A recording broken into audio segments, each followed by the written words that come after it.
আপনার কতটা জমি ছিল গো? আমার জমি 4 বিঘা ছিল। হ্যাঁ, 4 বিঘায় পাট সহ নেমে গেল, একটু সামান্য কোনাখান আছে। এবার কারণ হচ্ছে সরকার বলছে প্রশাসন দিয়ে কাজ করাবো। সরকার তো প্রশাসন দিয়ে কাজ করাচ্ছে না, সরকার নিজে আধেক টাকা চুরি করে খাচ্ছে আর পাবলিককে হুলিয়ে দিচ্ছে, পাবলিক আধেক টাকা খাচ্ছে। ওপরে শুধু বস্তা পড়ছে, তলে ফাঁকা, সব চোরেরা ঘুরে বেড়াচ্ছে সাইডে। এই যে দেখুন কিভাবে কাজ প্রশাসন, চলছে। ক্যাম্পের প্রশাসন হুমকি দেখাচ্ছে পাবলিককে যে কেউ বাধা দিলে, কাজ দেখালে পারে তাকে তুলে নিয়ে যা চালান দেওয়া হবে। এই যে আপনারা তো শুনলেন। তো কাজ দেখে কি মনে হচ্ছে কাজ কিছু রুকবে কাজে? কোনো পাবলিককে বলছে জায়গাতে ওখানে যেতে দিচ্ছে না, দেখতে দিচ্ছে না। এমনি ফর্স বাস ফেলছে, বোল্ডার একটা খাঁচার ভিতরে কটা করে ফেলার অর্ডার ছিল, সেটা আমাদেরকে শিডিউল দেখতে দিচ্ছে না। শিডিউল।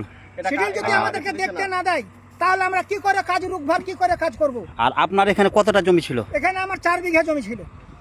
4 বিঘা জমি ছিল। কালকেই একবারে ভয়াবহ ভাঙ্গনে আপনারা দেখতে পাচ্ছেন, একবারে জলের তলায় একবারে তলিয়ে গেছে একবারে। আর এই যে দেখুন কাজ হচ্ছে, আর বাধা দিচ্ছে ওটা কারা? শিডিউল দেখতে কাজে যাতে মানা করছে ওটা কারা? আর এই যে আপনারা দেখছেন ওপরে সে মাটি ভরে আবার সেই ফেলবে।